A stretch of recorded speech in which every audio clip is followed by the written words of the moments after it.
Yun na tensyon dyan sa Scarborough Shoal, didinggin ng Senate Foreign Relations Committee. Alas 6:25 at 30 segundos. Nimpa ngayon ba yan? Ngayong araw na ito, Nimpa? Yes, Mike. Alas 9 ngayong umaga. Alas 9? Hindi ba break ang Senado ngayon? Oh, pero kahit po naka-break, may authority ang mga, o may authorization ang mga komite ng Senado na magsagawa ng mga public hearings. At sino ba nangunguna ng Senate Foreign Relations? Si Loren Legarda ba? Yes, Mike. Sino ba sa Senate Foreign Relations Committee? Si Senator Loren Legarda, tama Mike, sama ng Senate Committee on Foreign Relations. Okay, sige, Nimpa. No, aga mo magtatrabaho ngayon. Dinaig pa impeachment. Okay, sige.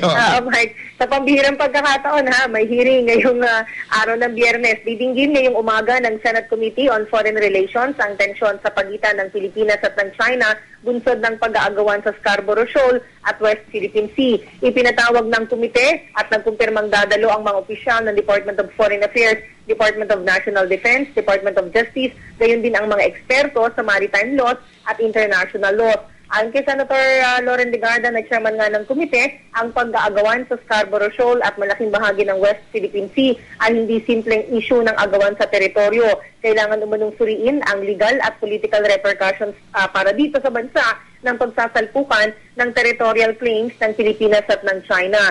Ang problema ng Mike, hindi yung mismo mga cabinet members ang dadalo, ang sisipot ay ang mga undersecretaries at mga assistant secretaries ng mga departamento na aking nabanggit. Ayon kay Legarda, itong pagdinig bukod na doon sa pagsusuri sa legal at political repercussions ng pag-aagawan sa teritoryo ng Pilipinas at ng China, ay kanila ring susuriin yung pangangailangan na repasuhin na ang Mutual Defense Treaty at Visiting Forces Agreement ng Pilipinas at ng China. Ng Pilipinas at ng Estados Unidos. Kaya magagawa ng pagdinig ngayong umaga itong Senate Foreign Relations Committee, pa? Yes, Mike. Okay, pagkatapos ng pagdinig nila, hoy! Tumahimik si Nimpa. Sama naman ang sagot. Pagkatapos ng pagdinig ng mga senador, ay dito po. Hoy! Education and re-education. Ano mangyayari doon sa Scarborough Shoal? Aalis ba yung mga Chino doon pagkatapos ng pagdinig ng Senado? Ay, siyempre hindi. Hoy! Pagkatapos, hindi ba no?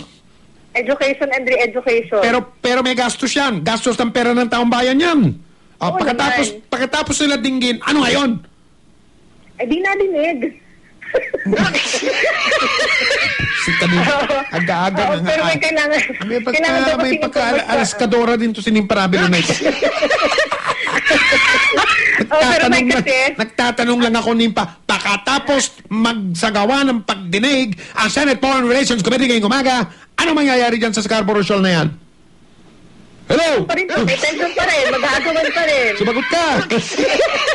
Pero ang tuwang na hintay natin motherhood statement. Ito. Yan. Marami dyan. Alas 9. Sabi, education and education. Kasi ang Senado treaty ratifying body. Ganun yun. Tapos kunyari magtuturo-turo yung mga senador. Tapos yung mga kapatid natin sa pamamayag, lalo na yung mga potog, yung mga potog journalist, yung mga camera, maririnig mo. Tapos nun, hello! Tapos na. Okay, salamat, Nimpa. Ang galing mo. Ayun sa puso, ni Parabela ng GMA Super Radio, DZ. Tabayanan niyo po pagbabalita ni Tuesday New. Meron yatang schedule si Presidente Aquino ngayong umaga, mga kapuso, o ngayong araw na ito. Muli yata niyan dadalawin yung mga nabiktima ng bagyong Sendong. Kung natatandaan nyo, ang laking trahedya nun, ang daming namatay nun, ang daming namatay ng bahay. Diyan, pupunta siya sa lungsod ng Cagayan de Oro yata, kakamustahin yung mga biktima ng bagyong Sendong ni Pangulong Nonoy Aquino ngayong araw na ito. Ang tabayanan niyo po detalye sa pagbabalita ni Tuesday New. Ang oras po natin, alas 6:40. Showbiz sa News TV.